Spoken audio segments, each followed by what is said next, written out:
Okay, so Miss Hiền, let's speak English now. So this is your first IELTS speaking practice, is it? Yeah. So can you Yes. introduce yourself, please, Miss Hiền?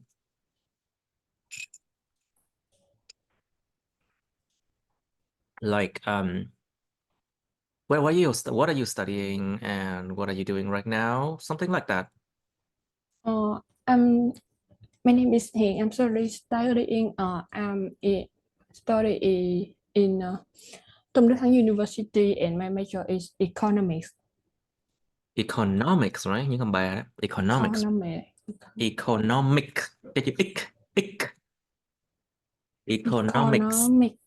Economics. Economics. Economics. Okay, very good. So, Miss Hiền, well, okay, let's talk about your home and accommodation, nơi ăn chúng ở, accommodation. Accommodation. Uh, So basically, what kind of housing or what accommodation do you live in? Like apartment, house, a dorm, or any kind of hotel or any kind of housing?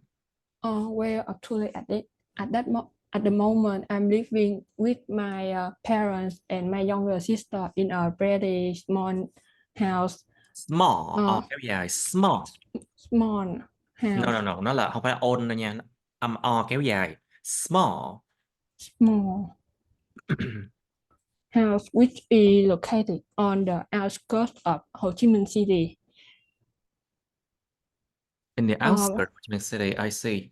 So which district is that? Is it district 9, 12, maybe? Sorry. Which district is that? District Uh, 9 or 12, maybe? Trail is in near trail. No, District 12, I see. yeah. I see. So how long have you lived there, Miss Hiền? And do you plan to live there for a long time? We have been living there for the last 10 years. Actually, we used to live in the city center before, but as my parents like privacy and freedom place to live. In the future, I think I have been living there. I see. So in the future, will you continue to live there? What do you think? Or will you move out? Dọn ra hay dọn vô chẳng hạn, hoặc là tiếp tục sống đó. Will you continue to live there? If I have a chance, If I maybe have a I chance, if I have a chance, chance if I have a chance, I would. I would like to move another place to live and work a new job. To work a new job, yes. Okay, I see. So, Miss Hiền, what do you usually do at home?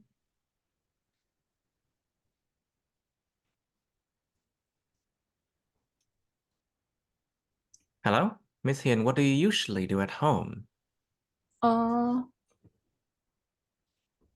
when I am sorry.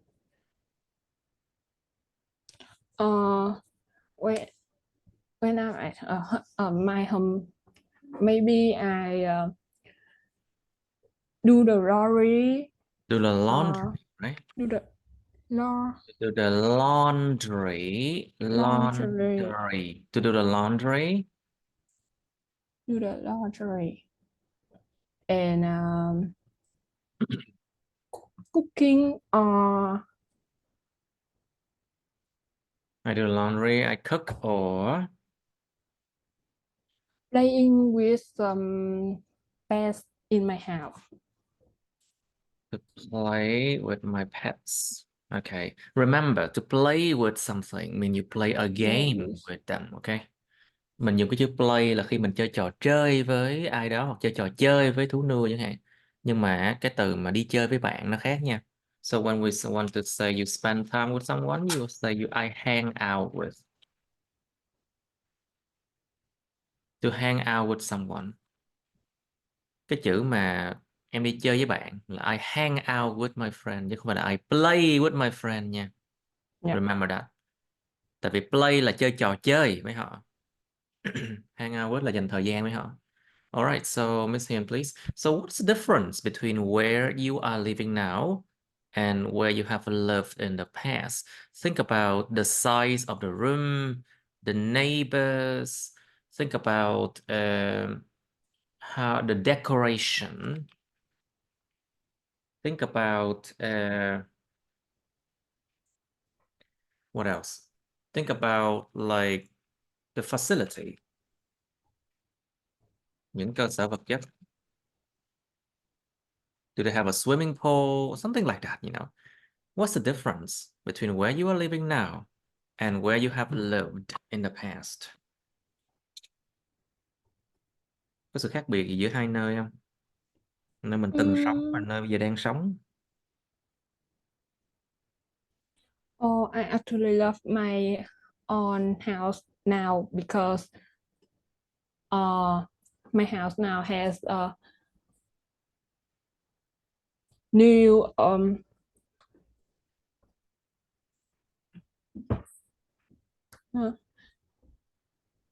Yes. equipment. New equipment, you mean have new Ý là furniture. em quên mất cái từ đó. Don't worry, furniture. Such swimming pool and have a lot of trees, flowers. Khi mình nói mà có một cái gì đó, cái chữ có cái gì đó là there is hoặc là there are nha. Đã từng có nó sẽ là there was hoặc there were. Sẽ có nó chính là there will be nha. Cho nên đừng có has gì nha. Đây là một cái thói quen rất là xấu luôn á, phải luôn luôn tìm cách chỉnh. So there is a swimming pool, right? So there are swimming pools and a gym, right? Yes. Are there anything else? Like, okay, let's do it. What's the difference between where you are living now and where you have lived in the past?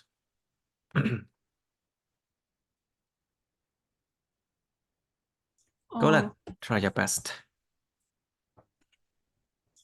In the past, I and my family lived in a small apartment. We couldn't afford a more spacious living in the infable of us. But now I living in a big and ready house with a swimming pool, Pool. Nó kéo dài ra chút xíu. Swimming pool. swimming pool, and a Yes. small garden. Oh, that's excellent. I see. Must be expensive, no? Yes, maybe. Oh, well. Do you pay the rent there or do you own the place?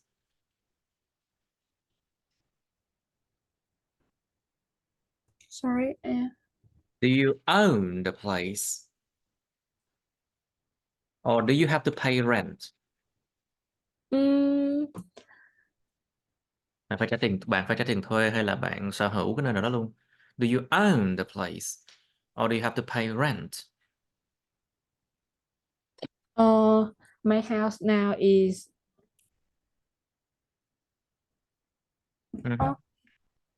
the house which I'm living now is my It's your own house. So something. basically, your parents bought it for you? Does your parent bought it for you or Yes, you bought yes. it yourself? I see. Okay, excellent. You are lucky, Miss Hiền. Maybe. Consider yourself lucky, I think. Because a lot of people, they do not have the luck or their family is not able to buy them a house, or they cannot they don't have the ability to buy a house yet.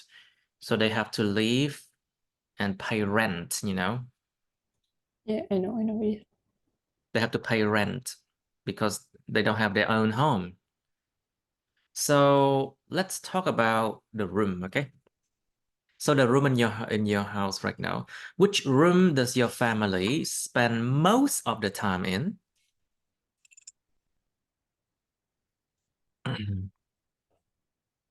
Uh, I Yes. think is kitchen room You don't have to because say kitchen room, it's just kitchen. kitchen. Đừng nói kitchen là được rồi. Ủa, So nhưng mà why the nhưng kitchen? mà kitchen thường là một cái kiểu phòng bếp hay là tính luôn cái bàn ăn ở trong luôn rồi đúng không? Of course, Ý là muốn nói the kitchen includes also the table, the dining table there. So it includes the dining table as well. Should be, you know. ừ. You can just say a kitchen, okay? Ờ, Or you can say dining room. Phòng ăn. A dining room nhé. I think it's a dining room because my I can cook a lot of delicious food in there and Ah, eat together with my parents and my eat, younger eat, sister. eat. Eat kéo dài em. And eat Eat. together with my parents and younger sister. I see. Do you think you are a good cook, Miss Hiền? Are you a good Yes, cook? yes, of course. Oh, I Oh, see. Excellent. Excellent, excellent. So let's talk about transport facilities. You know what it means, right? Transport facilities. Transport means bringing you from a point to another place, to a place to another place. Cơ sở vật chất mà vận tải. Transport. Vận tải. So it means like the buses, trams, trains, motorbike, roads, bridges. How are the transport facilities to your home? Are they very good? Is it easy to get to your home? mm,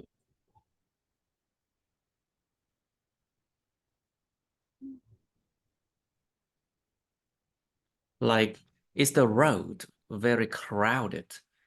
Are there traffic jams all the time? Or there are many buses to get to your home? Or there are, like, say, metro to get to your home? Are the roads and bridges good? Đường và cầu đường có tốt không? Something like that. How are the transport facilities to your home? Are they very good?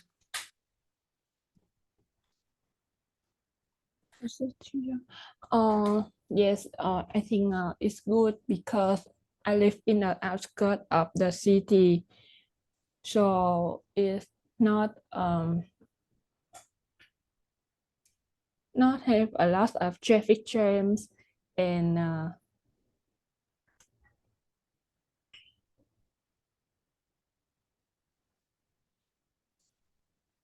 Yes.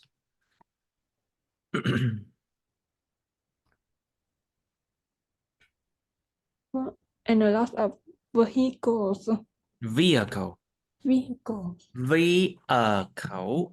Chứ không phải là vehicle đâu. Vehicles. Vehicle. Vehicles. Vehicle. Phương tiện. Vehicle. There's a lot of vehicles. Yeah. Okay, let's do it again. Nói lại đi. How are the transport facilities to your home? Are they very good? I think it's maybe I think it's good because I live in outside of the Ho Chi Minh City, so I think it's not a Outskirt. lot of Outskirt. The outskirt outskirt of the city. of the city. Outskirt of the city. So, is it easy to get to your home? Tại vì Yes. nhiều cái nhà phải đi vòng vòng vòng tùm lum hang cùng ngõ hẻm á. Because some homes, it's in the alley, and it's quite difficult to get to your home or difficult to find some places. All right, so do you prefer to live in a house or an apartment? An apartment, it's UK English. A flat is US English. Tiếng Anh đồng Mỹ với Anh thôi. Do you prefer to live in a house or a flat?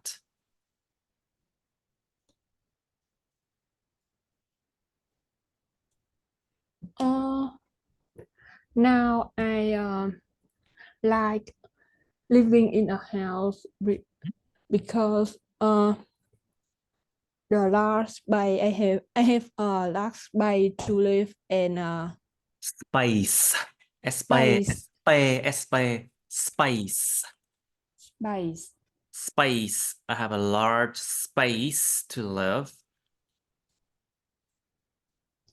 Cứ tiếp đi Hiền. Rồi. Hmm. To live and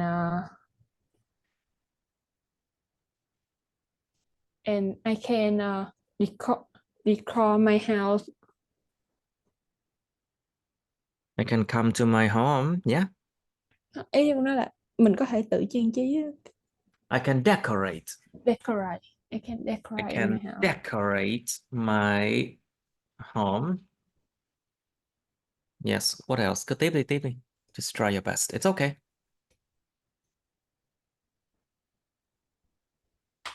Hmm.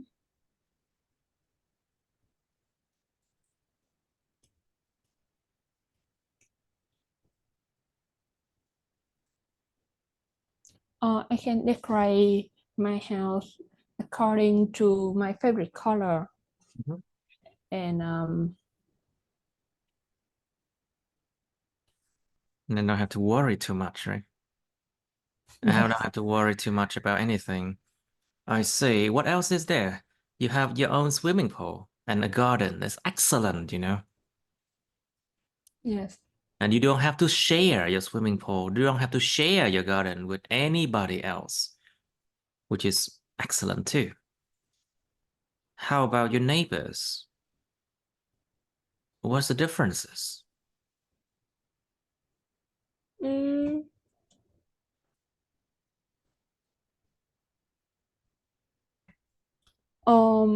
my neighbor around my house is very friendly and kindly. Some You mean very friendly and kind, right? sorry, very friendly and kind. Okay. Mm, What else about them? Cố gắng mình gộp nó tất cả thành một cái nội dung chung luôn. Okay, so let's do everything in one. So do you prefer to live in a house or a flat and why? Cố gắng một cái nội dung đó mình trả lời cỡ khoảng 3 đến 4 câu đi. Try to answer this one into 3 to 4 sentences. Okay? Vậy em sẽ trả lời lại luôn nguyên cái câu Okay, đó let's do it luôn. again.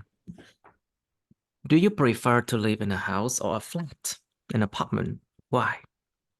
Well, actually, at the moment, I'm living with my. Oh, sorry. Well, actually, at the moment, I like living in a house with my parents and my younger sister. Uh, my Mhm. ha- What else is there? Còn gì nữa không ta?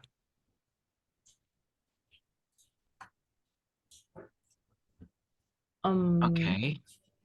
Ủa nhưng mà khoan, cái câu này nó hỏi là bạn thích sống ở ngôi nhà hay là một căn hộ hơn chứ? Thì nó phải Oh, phải so sánh hai bên chứ. You have to compare between a house and an apartment. Các em không hiểu được cái nội dung này lắm rồi nha.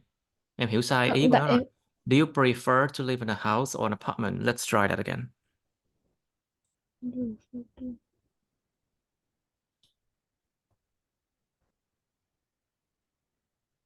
Let's Oh, try that again. Cố lên. Well, actually, at the moment, I'm living with my younger sister in a very small apartment. Sister, sister, in a very small apartment. In a pretty small, Pretty, pretty small pretty small apartment Mhm. in the center of the city. Okay. What else is Mm, there?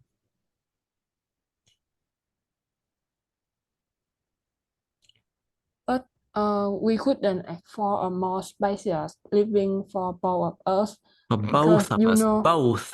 both Cái of thở us. thè lưỡi á. For both of us. For both of us. Oh, both of us Both of us. Mhm. because you know it's really expensive to live in the center of the city. Uh, so Yes, so I I really like living in a house because I can live. Sorry. Uh,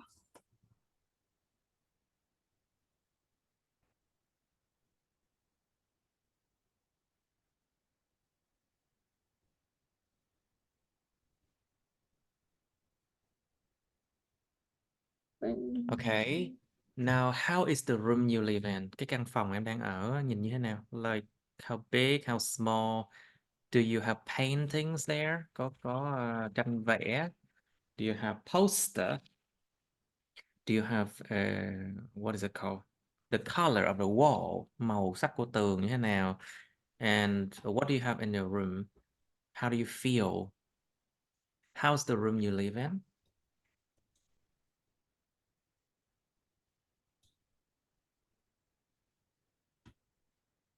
Hello? How's the I room you don't know. live in?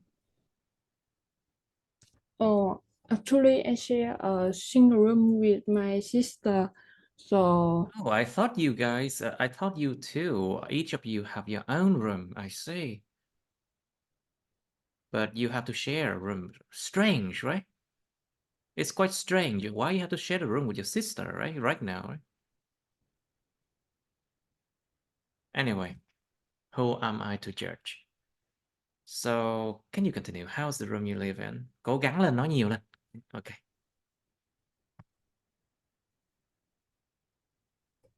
mm,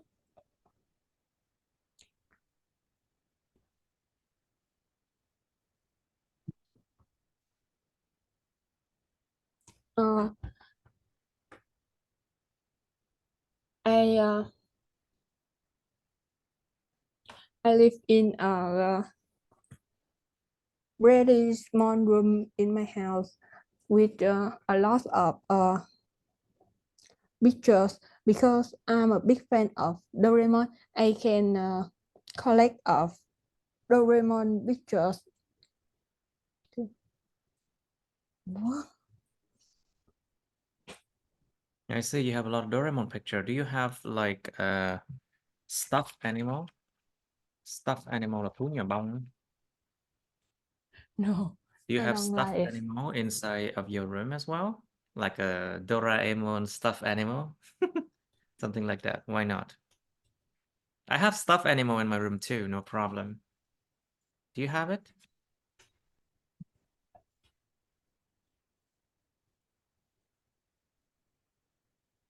Mm, and the room I live in is cozy and comfortable. It's a bedroom that Comfortable, cozy, comfortable, and comfortable. Nó có hai âm thôi em.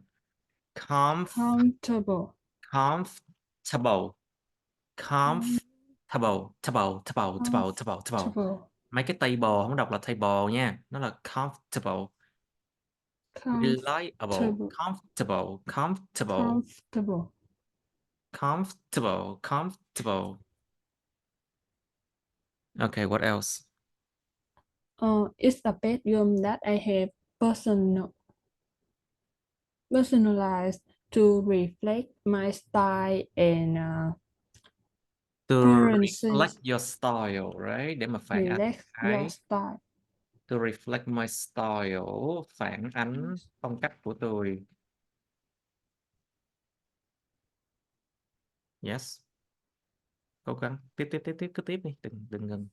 To reflect my style And the walls are decorated with some Doraemon pictures and pictures, Doraemon pictures. pictures. And there is a large window between Between between between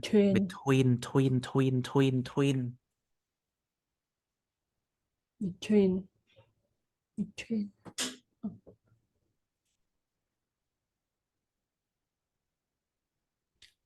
And I have a comfortable bed with stuffed stuffed animals between around it. stuffed animal, right? Very good. I see. Very good, very good. So what part of your home do you like the most? Bạn thích cái phần nào trong nhà bạn nhất?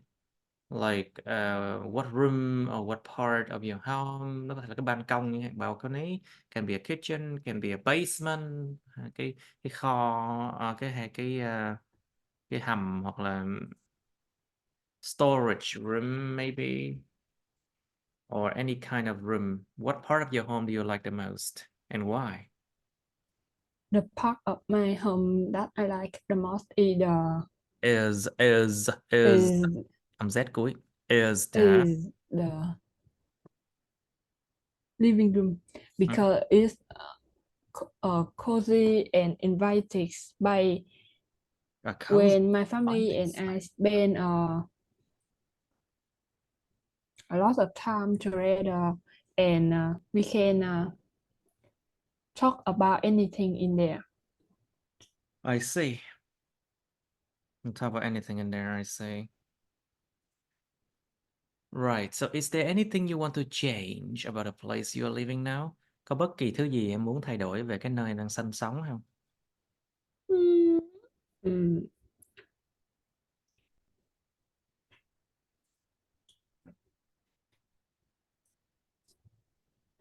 I think no. I think because I have been living there for a long time, so Yes. I feel kiểu cảm thấy quen thuộc. I I feel feel familiar with everything. yes. I feel I'm used to. I'm so used to it now. Tôi quá là quen thuộc với nó rồi. Cái chữ used to ở đây á, nó là tính từ nha. I'm so used to it now. I'm so used to it now. So I don't want to change anything, right? Yeah. Are you sure? There should be something you want to change. Like, do you want to have your own room? Would you like to have your own room, for example? Em có Uh, muốn có phòng riêng của em không chẳng hạn? Something like that.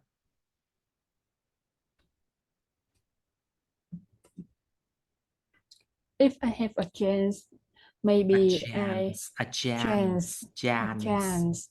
If I have a chance, I would.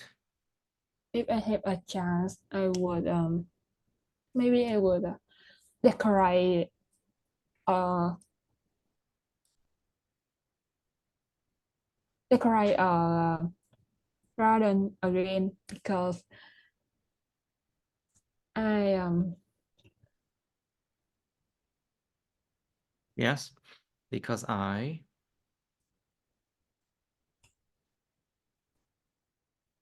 like take care of I like beautiful to take lands. care. I like to take care of I like to take care of beautiful lands and flowers. beautiful places and flowers, right? Anything else? Còn gì nữa không ta?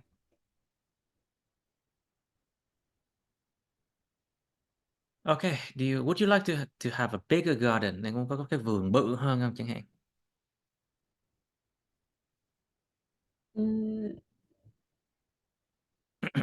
I think this is a good idea. If I have a big garden, I can A plant. big, âm bờ nha. If I have a big garden, why? Would you like to have a bigger garden?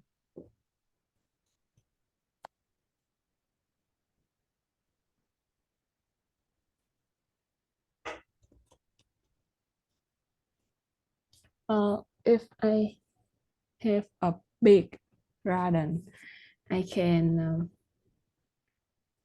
build a aquarium. I can build Build a aquarium and an aquarium. And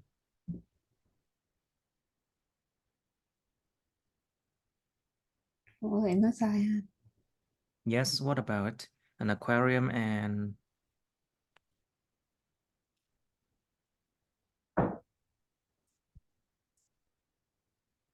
gì ta?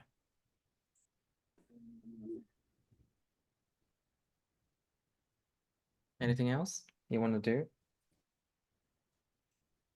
Like, for example, think about okay, if you want to build an aquarium, you need space. Cần phải có không gian nếu em muốn xây cái aquarium nha, chứ không có đơn giản đâu.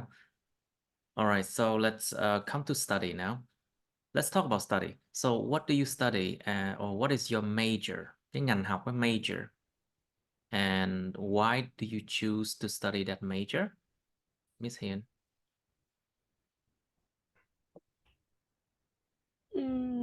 My major is economics, and I enjoy Sorry.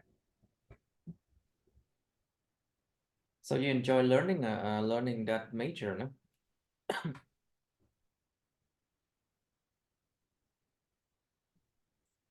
Cố lên. Không, ý là em đang bị quên câu hỏi. Okay, so why do you choose to study that major, Miss Hiền? Honest, my major is economics. Honestly, I did not particularly select this subject. I do not particularly, I do not particularly like that subject. Tôi không cụ thể là thích cái môn đó lắm. But why?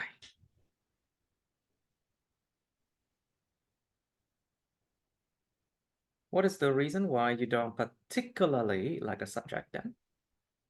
Is it boring or something? Is it because it's boring? Maybe?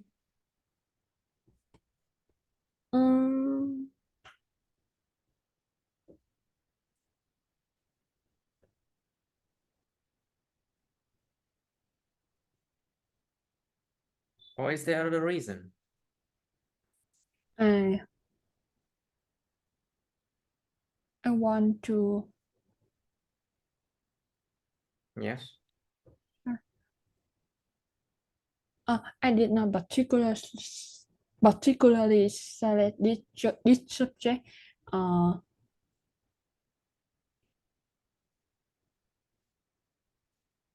now I want to study in my facility.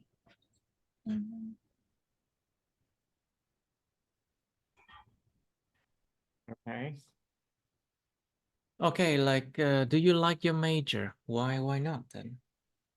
Em có thích cái ngành của em không? Tại sao không? Think about the fact that can you earn good money after you graduate? Do you like what you are studying now? Is it hard? Are the exams very difficult? Is economic interesting? Or it's very boring? What do you think? I like it. I like this major because in the high school I learned much very good, and so I learned very well and very well. So I think in the future I will earn a lot of money. Yes. Đâu gì đâu. Yeah, bình thường thôi. It's normal. Yeah, people do earn a lot of money if they study well, you know. What else then? Cố lên, cố lên.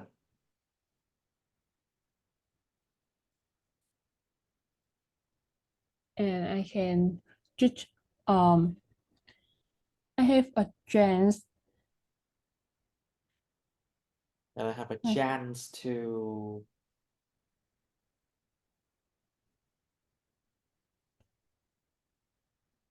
to earn a lot of money. Này, từ từ. and I have a chance to earn a lot of money. Very well. What else then? Có cơ hội kiếm được nhiều tiền nha. True.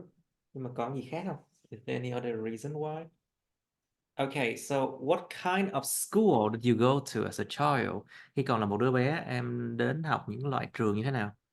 Like, what kind of school? Is it private school, trường tư, or is it public school, trường công?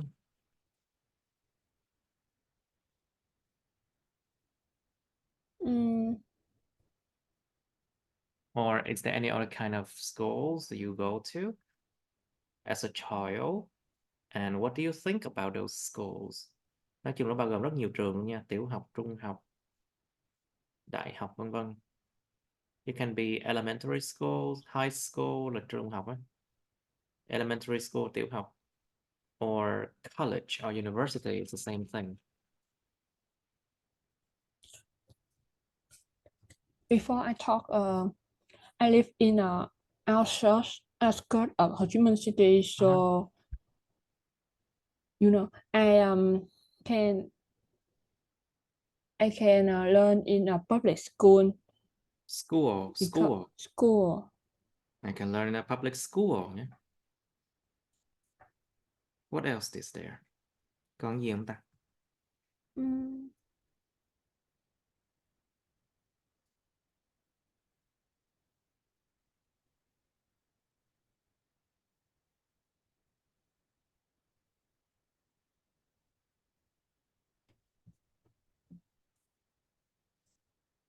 Okay, let's do you study better in the mornings or in the afternoons?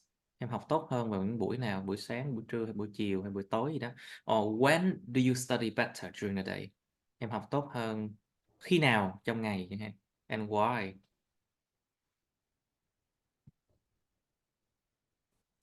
I definitely prefer studying in the morning. Because When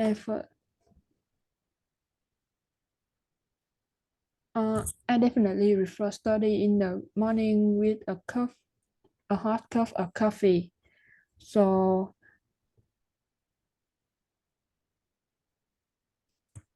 yes.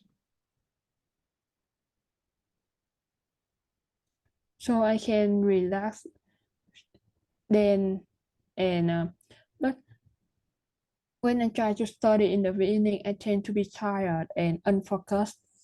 And unfocused and unfocused. Unfocused. Unfocused, I see. I see. Okay, so how about at night? Can you study well at night?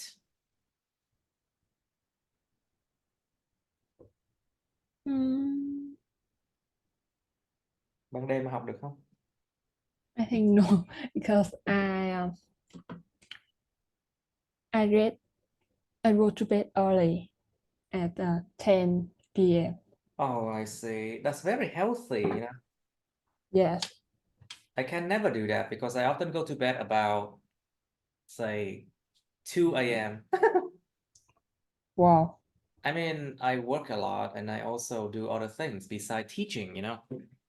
You know, Yeah. I can do a lot of things, right? Right. So, but normally I start working my day from 10 a.m. and I stop working around 10 p.m. Yeah, something like that. Or sometimes I stop working at midnight, 12. Oh. Because sometimes when I have my clients or customers, they need my astrology reading and I do it for them at night, you know. Coi bản đồ sao kim tinh ban đêm cũng được, nó sẽ đó. All right, so what is or what are your favorite subjects? Những môn học yêu thích của em là môn nào? I think I'm getting common cold.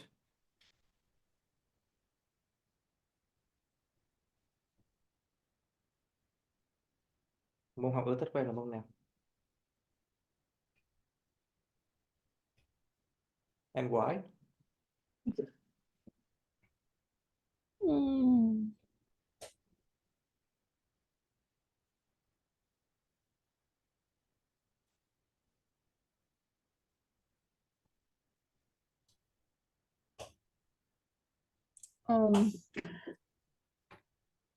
Out on the subject at school, my favorite is definitely math, which is natural science. Natural science. But why? When I was a child, I was never the When I was a biggest child, when I was a child. child, when I was a child, I was never the biggest fan of math. Think it was too hard to study and understand it. I see. As I get older, I realized math is But why do you still study economics? It involves math, a lot of math. Nó bao gồm, nó yêu cầu phải rất là nhiều toán mà. Why economics then? However, as I got older, I realized that math is I realized. Nhưng âm đầu nha. realized. I realized. Sorry. I realized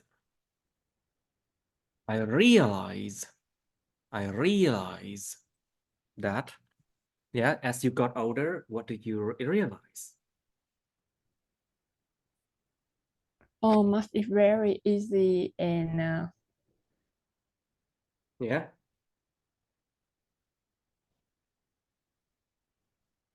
What did you realize when you got older? That math is very important, right? yes, easy and diverse. Oh. Tự nhiên cái lớn lên thấy toán dễ là sao trời? Tức là hồi nhỏ sẽ không phải là một biggest fan của toán, nhưng mà khi mà lớn lên thì mình thấy toán nó sẽ dễ hơn. Interesting, because often people find math difficult and they don't like it until they are very older, you know. But for your case, you find math easier as you grow older. That is, I think, interesting. How about the other subjects, like history, literature, science, physical education, and other kind of subject like that? What do you think?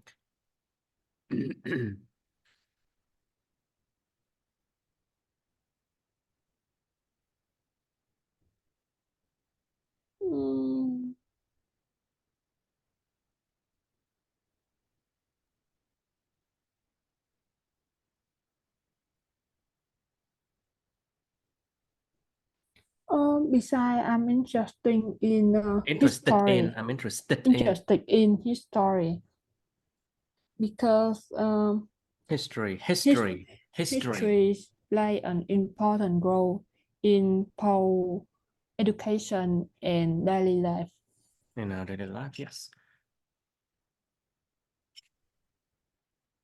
So, do you think your country has an effective education system?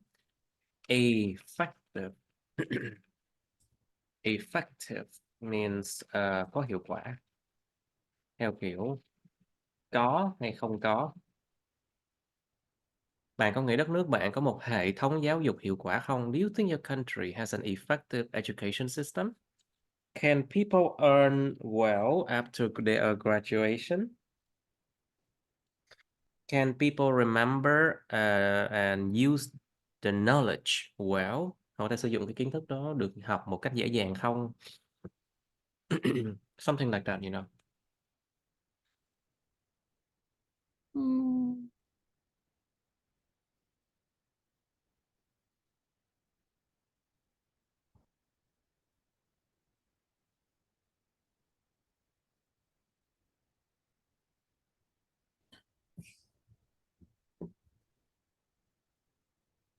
in my country, I would like Yes.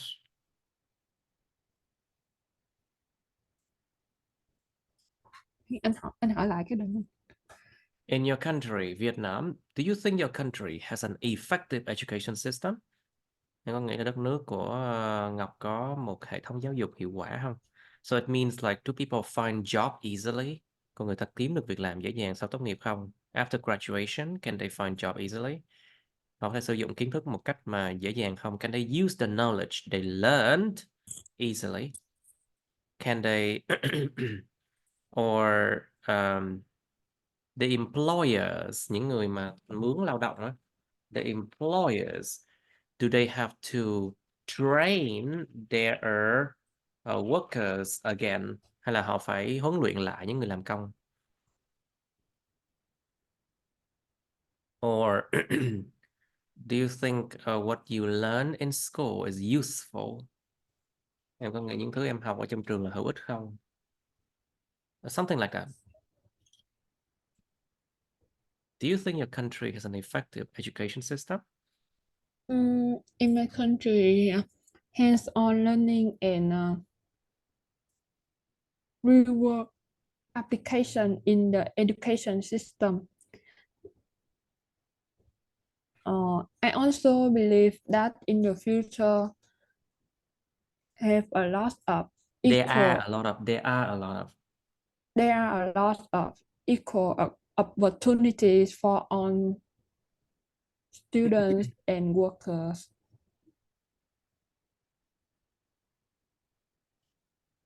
equal opportunities. That sounds excellent, right? Nghe khá là ok đấy. Cơ hội đồng đều nhau cho tất cả mọi người nhé. Equal opportunities for all. It sounds excellent. Anything else? Vậy còn mấy cái hai cái mà vừa mới nói thì sao? Sau khi tốt nghiệp thì sao? After graduation, what about it?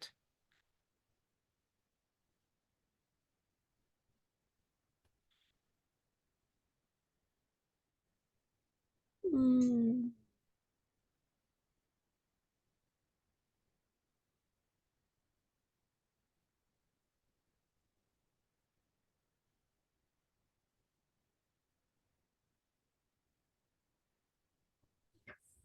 After graduating, maybe you can apply knowledge in university into practice in the Into daily life. practice.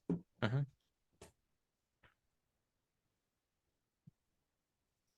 I see. So, would you like to further your study? Cái này là động từ to further nha.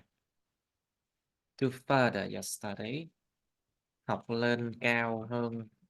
Would you like to further your study? And why not? Like, for example, you would like to study master degree, to get a master's degree, or even higher, a PhD's degree, PhD, PhD degree, or something higher. Because we have the bachelor. Sau khi tốt nghiệp xong là em có bachelor's degree, bằng cấp của người cử nhân, gọi là bachelor's degree. So after graduation, you have your bachelor's degree. Would you like to further your study? Why not?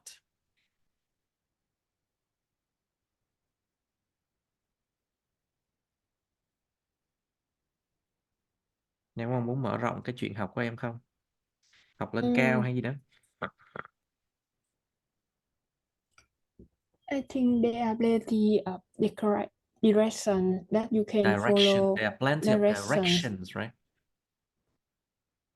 There are plenty of directions you can choose.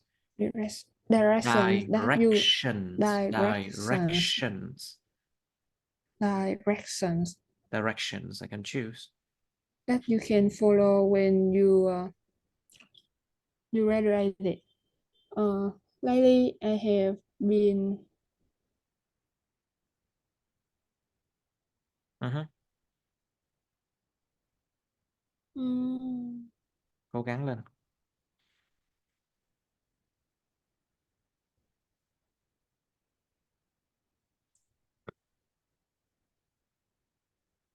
Anything else? maybe I have already started to apply for the jobs To at apply for the job. apply for the jobs as mm,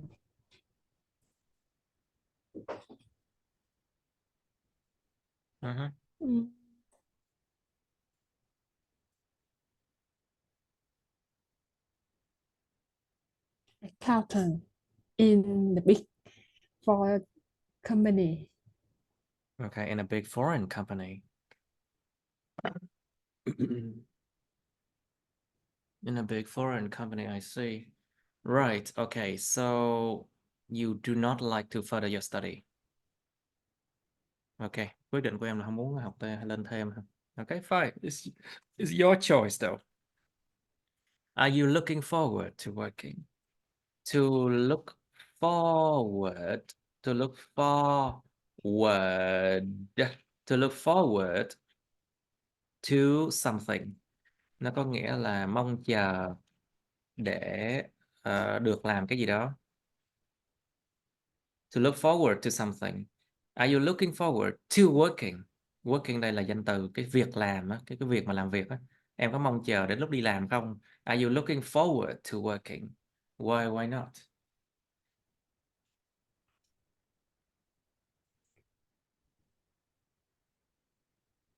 To be honest, I really look forward to joining the labor force. To training the labor force. That's interesting. I see. I expect to land a job with a handsome salary. A handsome salary, of course. Who doesn't want to have a handsome salary? Ai cũng muốn có một cái handsome salary cả. Everyone wants that, right? Which can help me to pay the bills and Pay buy the bills, to everything pay I the want. bills. Pays. To pay the bills. Pay the bill. What else is there? Ngoài chuyện pay the bill còn cách nào khác không? Is there any other ways? And buy everything I want. Of course, of course. To buy everything you ever wanted. Very good. Okay, that's about study. Let's come to the next topic. Bây giờ có cảm giác như là bây giờ Hiền chưa có sẵn sàng để qua part 3 đâu, thiệt luôn, rất là khó. But let's come to a topic part 2, okay? Mình thử một cái topic part 2 đi. I'll show you something that you can do with a topic part 2. Only part 2, okay? Let's try.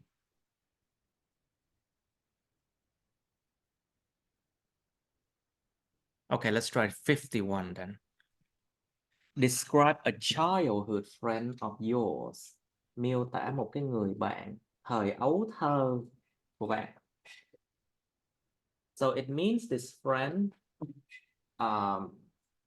you have been friend with that person for a very, very, very long time, okay?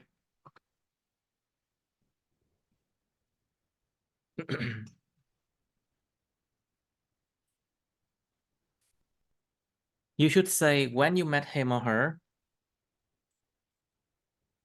Why, okay, when and where you met him or her. Mình gặp người đó ở đâu và ở khi nào. What you did with your friend. Mình đã làm gì cùng với bạn. Đi làm gì. Chơi gì. Like what you did with your friend. How you felt about a friend. Bạn cảm thấy thế nào về người bạn đó. Okay, let's do this one, okay? I'll give you 5 minutes to prepare for this one. Nhớ là trong lúc thi chỉ được có 1 phút để chuẩn bị thôi nha. Remember, in your exam, you only have 60 seconds or 1 minute to prepare, okay? But this is a practice. That's why I allow you that much time. Okay, luyện tập thì cho 5 phút luôn. Okay, Nhưng mà nói á, thì nhớ là mình chỉ nói được trong một khoảng thời gian từ 1 đến 2 phút thôi nha. Cái nội dung nó chỉ được chừng đó thôi. Không thể nào mà cà kê dê ngỗng quá nhiều được. Nên tuân theo những cái method say này. Nhưng mà không bắt buộc là phải theo hết nha. When you talk, when you do part 2, remember to stick to what you should say, but you don't have to do everything here. You can miss 1 or 2 points. It's okay. Remember, you have only 1 to 2 minutes to talk about this one, okay? Yes. If you exceed 2 minutes, the examiner will stop you and you have to go to part 3 immediately. Mình chỉ có 1 đến 2 phút để trả lời cái part 2 thôi nha, trong lúc đi thi á. Nếu mà quá dài mình sẽ bị người ta stop lại liền và đi qua part 3 ngay tức khắc luôn, tại người ta không có đủ thời gian. Because examiners will not have enough time for you. Remember, everyone, because a lot of people want to take IELTS exam, you know. So you cannot spend more than 2 minutes on part 2, okay? Không thể nào dành quá 2 phút trên part 2 đâu nha. Alright, do it now, please.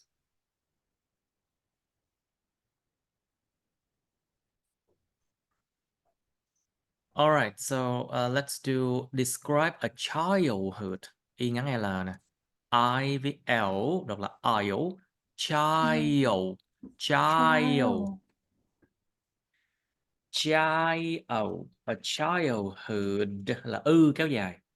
Hai chữ O này nè. Hai chữ O này nó đọc là kéo dài nha. Childhood. Chứ không phải childhood nữa nha. Hood. Childhood. Tuổi thơ. Describe a childhood friend of yours. Miêu tả một người bạn tuổi thơ, thời ấu thơ của bạn. Okay, please, Miss Hiền. Chưa. You can start now. Chưa. The person I would like to talk about is my Person. person. Em hay bị cái vụ chữ B và chữ P. The person. The person. Person. Person. Person. Person. Person. Person. I would like to talk about is my childhood friend. His name is Vân. We become friends when we were both in a primary school around When we were both. both. When we were both in Primary school around school in primary school around 8 years old. I remember we were in the same class and we start talking to each other one day during recess.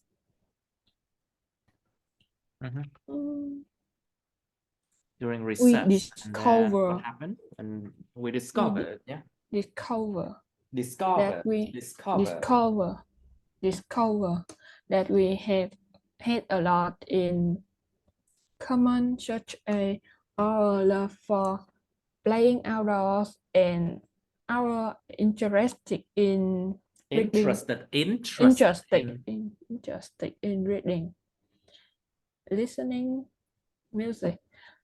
Growing up, when I would often spend our weekends to playing together and listening to music.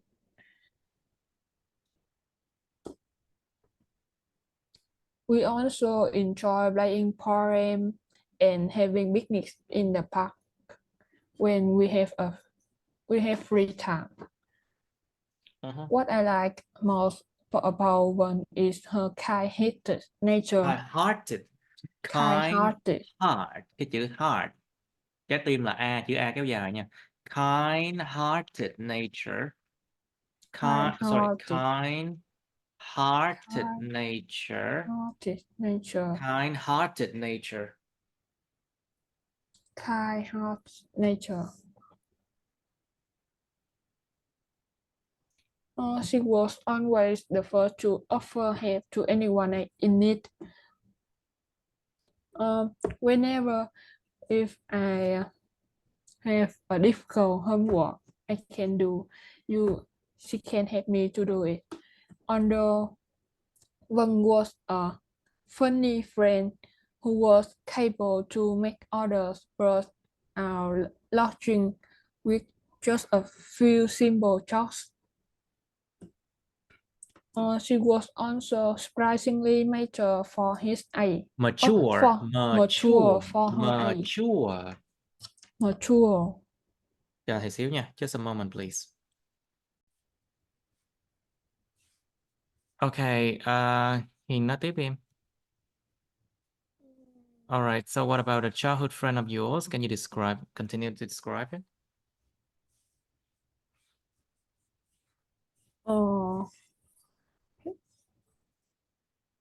Vân was always wondering about the job she should do when she grew up. Even though we have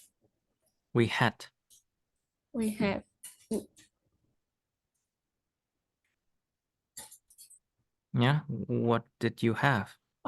even though we have grown up, we still keep in touch and meet In up touch. We still keep in touch. in touch and meet up To keep in touch with each other. and meet up whenever we can. Vân is a wonderful friend. Wonderful friends. There will be no relationship cannot replace such a There precious will life. not be any relationship that can replace. Mệnh đề quan hệ nha. That can replace such a precious life. Vân and I. Okay.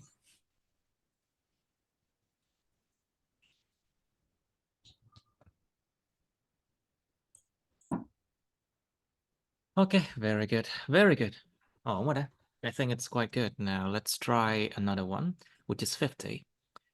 Describe a person you know who is talkative. Hãy miêu tả một người bạn biết mà người này nói nhiều. Talkative này nó có thể là mang nghĩa xấu, nghĩa tốt tùy vào ý của em nha. Talkative can be positive or can be negative or can be neutral. It's up to you. Talkative here means they talk a lot. Họ nói rất là nhiều thôi.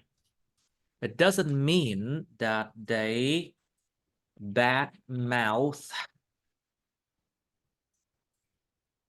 To bad mouth, cái miệng xấu là nói xấu. To bad mouth. Bad mouth. It doesn't mean that they bad mouth, okay? They just talk a lot. Nó có thể nó chỉ có nghĩa là họ nói rất nhiều chứ không có nghĩa là họ nói xấu nha. So describe a person you know who is talkative. Miêu tả một người bạn biết mà người này nói nhiều. You should say who this person is. Người này là ai vậy? How you know this person? Bạn biết người này như thế nào? Làm thế nào bạn biết người này chứ? What this person likes to talk about? Cái người này thích nói về cái gì?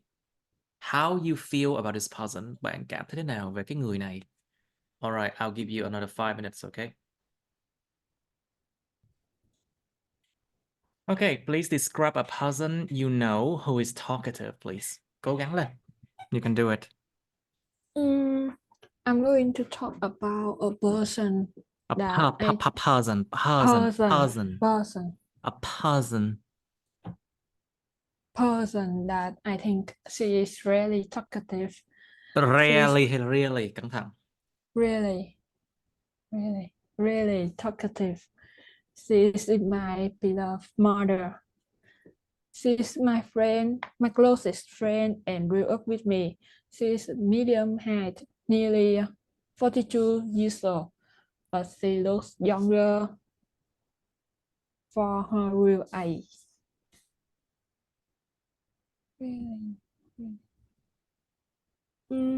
To me, she is the only person in the whole world talking a lot about everything, but I always want to listen to her talk, no matter what. Normally she's only a day stay at her mom, does the housework and brings us up. Therefore, she always complains continuously about our behaviors. For example, she non-stop talks about. For example, she non-stop talk about why we don't clean our rooms, prepare meal, prepare meal, go to bed daily. Prepare, cái âm RE cuối nó là âm xoa, âm yếu hơn nhẹ. Prepare, To Prepare. prepare meals. Prepare meals. Prepare meal. Go to bed lately or Late. Go to bed late. go to bed late. Sometimes I will feel uncomfortable and angry when my mother not only complains about us in my house, but also Okay. bring this story talk to anyone, like the neighbor around my house. Mm-hmm. However, I can understand her more now and realize she's a good person.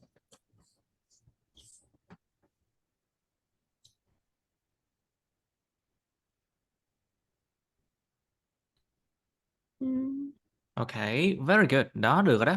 Actually, it's quite okay. Rất tốt, rất tốt. Okay, now mình sẽ làm một vài cái part 1, part 2 xong rồi từ khi mà Hiền có được kiến thức nhiều hơn á, mình sẽ lái qua part 3 nha. Tại part 3 rất là khó luôn á. It's hard to do part 3, I know. So we will do part 1 and part 2 first, okay? Now, I would like you to try another one. Thử một cái nữa đi. Describe a loving person that you know. You know the difference between the word loving and lovely, right? They show love and affection. Họ thể hiện ra tình cảm. Đó là loving. Còn cái lovely là bản chất họ là dễ thương. Hai cái khác nhau nha. Có thể có người là dễ thương nhưng họ không loving. Họ không thể hiện tình cảm ra nhiều, không thể hiện ra cái sự mà yêu đương người khác. Hoặc là có người rất là loving nhưng không hề dễ thương.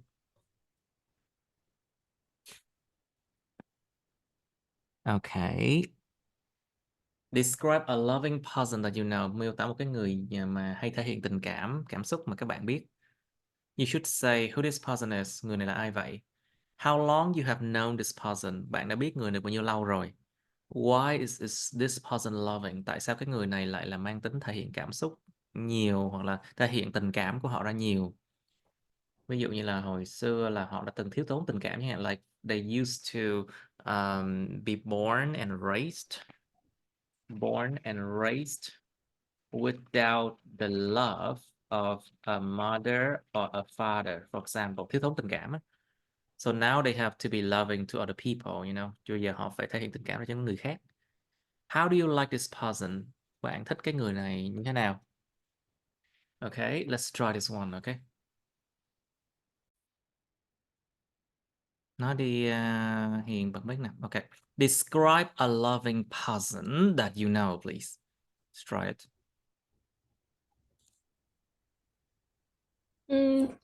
My mother is the first person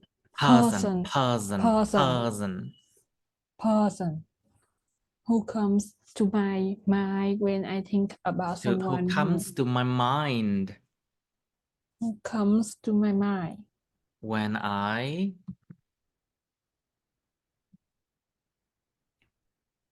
think about someone who is a loving person. person.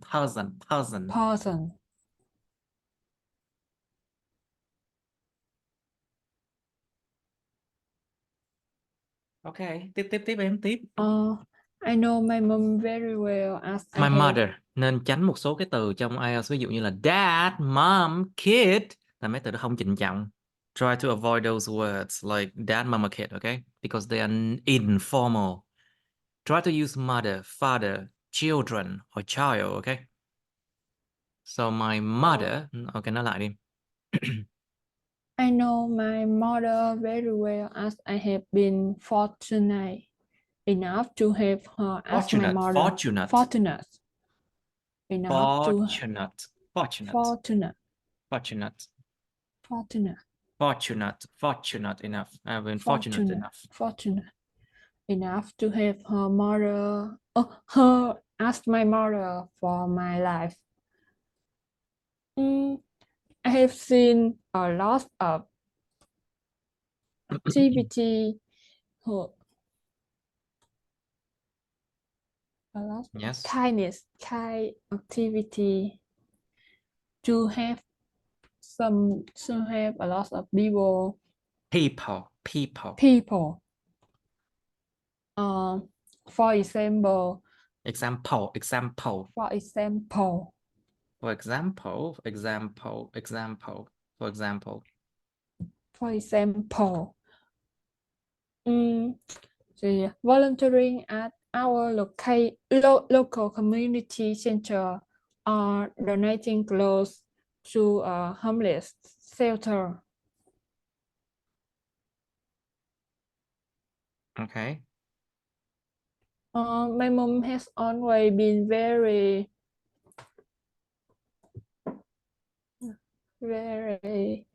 active in our community, volunteering at local events. Okay. Almost she spent all my time to She volunteer. spent most of her time. Most of his, my gì đó. Most of phải đi kèm với lại một từ xác định, một cái mạo từ nữa. Most of her time, most of the time, most of my time, most of his time, most of their time gì đó. So she spent most of her time. Most of the time. Moreover, my mother and I did lots of things together. We often go. We often go. We often. What?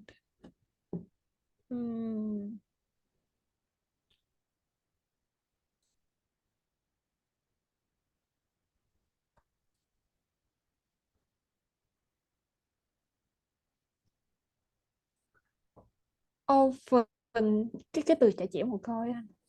Orphanage. Orphanage. Orphanage. Orphanage. Orphanage. Orphanage. Orphanage.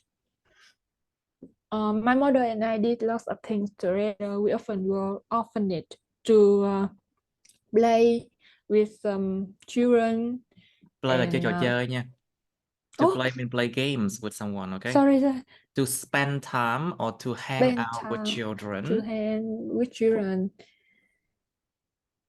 and singing with together. Okay. Moreover, my mother and Okay. What else then?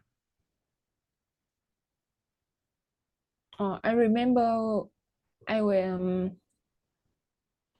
home from university during the holiday.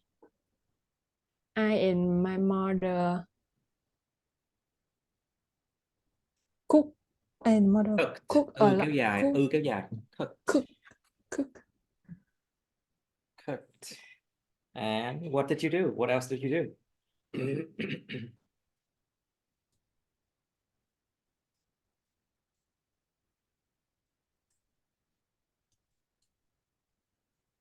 Cook a lot of food and give it to everyone.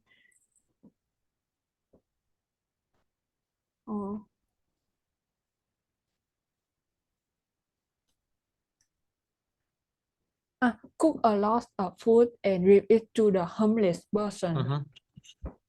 People, person số nhiều em. Person số ít. Person số ít, people số nhiều nha. I cherish that experience so much, and to this day, whenever I reminded of my mother love. In the future, I want to be a pilot of train. Her mother can always rely on me though difficult times. Nói lại câu vừa rồi, please. Can you repeat that sentence?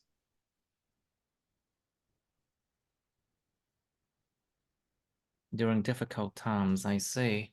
Ok, em làm lại cái topic này vẫn thấy chưa được. Can you do this topic again? I'll give you 1 minute, okay? Cho 1 phút suy nghĩ. Okay, please describe again a loving person that you know. Làm lại đi, please. My mom is the My first mother, my person. mother. Oh, sorry. My mother is the first person who comes to my mind when I think about someone who's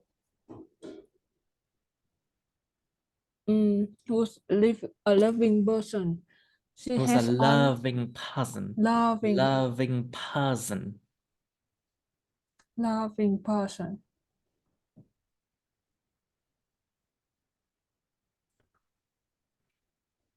I would like to thank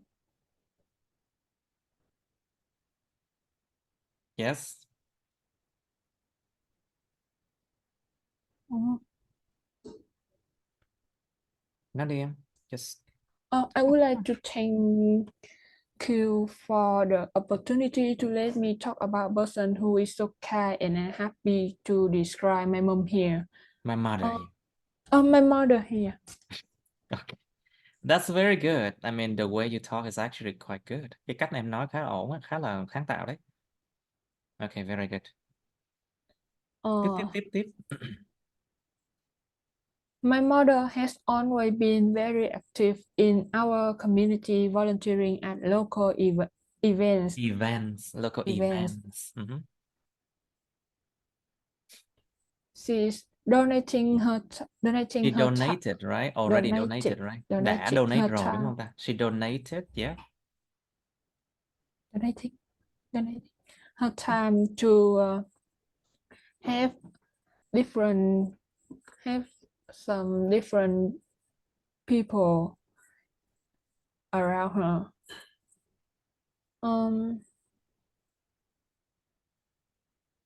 Okay. Anything else? I have seen her perform act of kindness throughout the year whenever it be volunteering at our local community center or dating close to a homeless shelter. Shelter.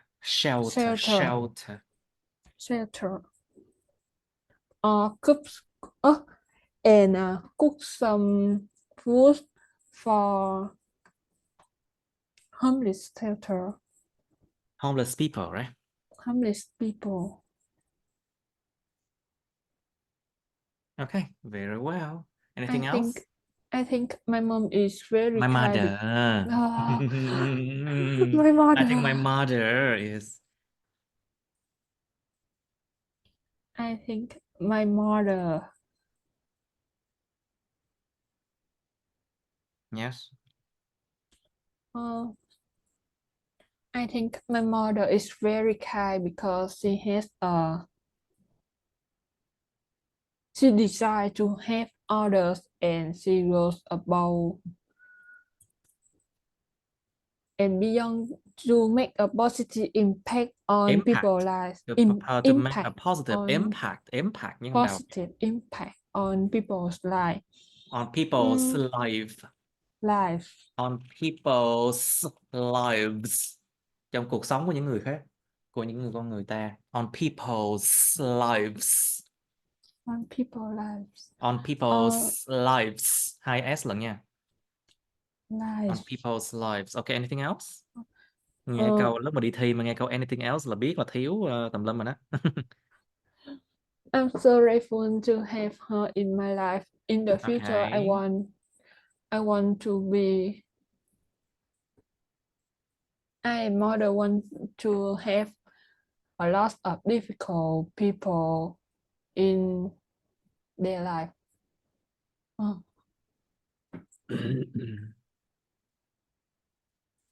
Okay, very good. Okay, hôm nay luyện tập là đủ rồi. That's good enough for today, I guess. Oh, wow.